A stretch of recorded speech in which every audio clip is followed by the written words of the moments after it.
আসসালামু আলাইকুম রহমতুল্লাহ। প্রিয় দর্শক, আপনারা সবাই কেমন আছেন? কিউএনএইচ একাডেমির আরও একটি নতুন ভিডিও পর্বে আপনাদেরকে জানাই স্বাগতম। আজকে আমরা আপনাদের সামনে মাইক্রোসফট এক্সেলের একটি ফর্মুলা নিয়ে আলোচনা করব।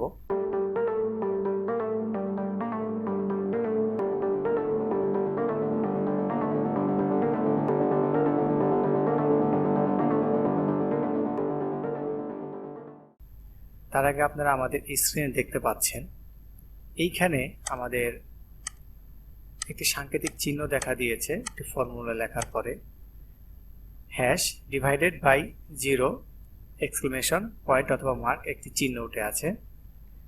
অনুরূপভাবে আমার এই কলামে দেখুন পার ডে রিকোয়ারমেন্টের এখানে আরেকটি কলাম আছে, কিন্তু এখানে কিন্তু এই লেখার মতন এখানে কিন্তু এই লেখাটা নেই, এখানে সরাসরি 0 লেখা আছে।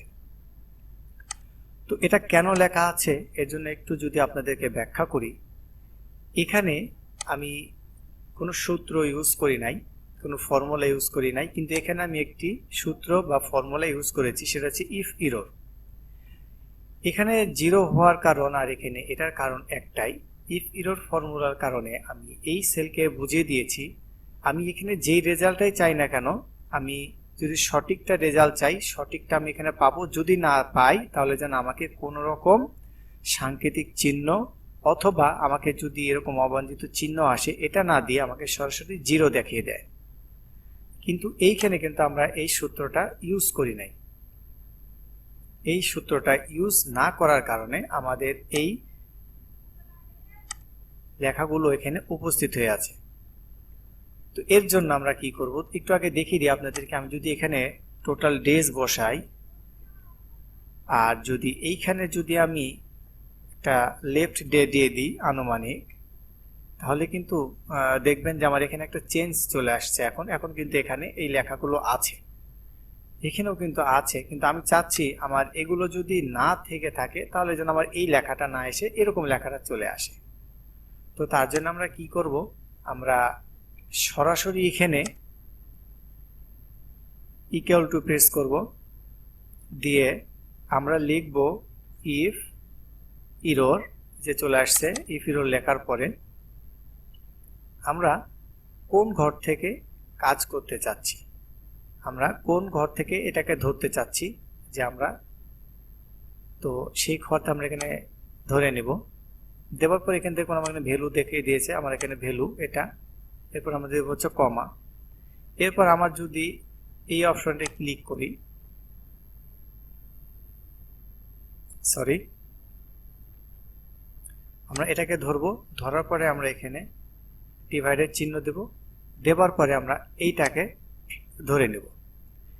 নেওয়ার পরে আমরা এখানে কমা 0 ব্র্যাকেট ক্লোজ। এখানে একটু আপনাদেরকে দেখিয়ে দিই যে আমাদের এখানে যে লেখাটা আমরা লিখছি, এখানে এই F8 হচ্ছে আমাদের এই F8 এর এই কলাম, এবং H4 হচ্ছে আমাদের এখানকার H4 এর কলাম। এটাকে ধরছি, আমরা কমা 0 দিয়েছি। 0টা দেওয়ার কারণ যদি এখানে রেজাল্ট শো করে তাহলে রেজাল্ট শো করবে, যদি এখানে যদি কোনো কিছু না থাকে সেক্ষেত্রে আমার এখানে 0 দেখাবে এই কলামের মতো।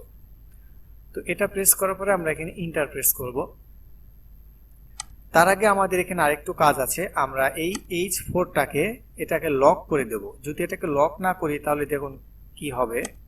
আমি যদি এটা টেনে ধরি তাহলে এখানে ডাবল ক্লিক করুন, তাহলে দেখবেন যে H5 এ চলে আসছে, কিন্তু আমার কিন্তু এইখান থেকে আমাকে এটাই সিলেক্ট করে রাখতে হবে যাতে এখানে H4 থাকে, H4 এর মধ্যে H5 না আসে। সেজন্য আমাকে কি করতে হবে, আমি এই প্রথম যেখানে সূত্রটা দিয়েছিলাম এখানে গিয়ে আমি কিবোর্ডের কন্ট্রোল প্লাস শিফট প্লাস 4 চাপবো, তাহলে আমার এখানে ডলার সাইনটা চলে আসবে। আমি এটাকে প্রেস করে দিলাম, দিয়ে ইন্টার দিয়ে দেব।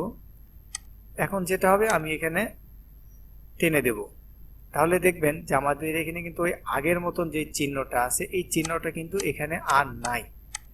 এটার কারণ আমি যখন এখানে এই ইফ ইরর যে ফর্মুলাটা আছে এটা যখন হচ্ছে আমি এখানে দিয়ে দিয়েছি, তখন অটোমেটিকলি এক্সেল কাউন্ট করে নিয়েছে যে আমাকে এখানে যদি রেজাল্ট শো না করতে পারে, কোনো ডাটা উপস্থিত না থেকে থাকে, তাহলে আমাকে এখানে রেজাল্ট শো করতে হবে 0, অথবা অন্য কোনো অবাঞ্ছিত লেখা টেক্সট এখানে তুলে ধরা যাবে না। সেই ক্ষেত্রে আমার এই লেখাটা এখানে উপস্থিত হয়েছে। তবে মনে রাখবেন সূত্রটা কিন্তু এভাবে বসাতে হবে, ইফ ইরোড দিয়ে আপনার যেই ডাটাটা প্রয়োজন সেটা কালেকশন করার পরে কমা 0 তারপরে ইন্টার দিতে হবে, ব্র্যাকেট ক্লোজ করে। এখন যদি আমি এখানে দেখুন, আমি যদি ডেটা দিয়ে দিই তাহলে কিন্তু অটোমেটিকলি আমার এখানে তার রিকোয়ারমেন্ট অনুযায়ী একটা যে টার্গেট থাকবে পার ডে, এটা কিন্তু অটোমেটিকলি এখানে বসে যাবে। তো এই ছিল আজকের এই ভিডিও পর্বে।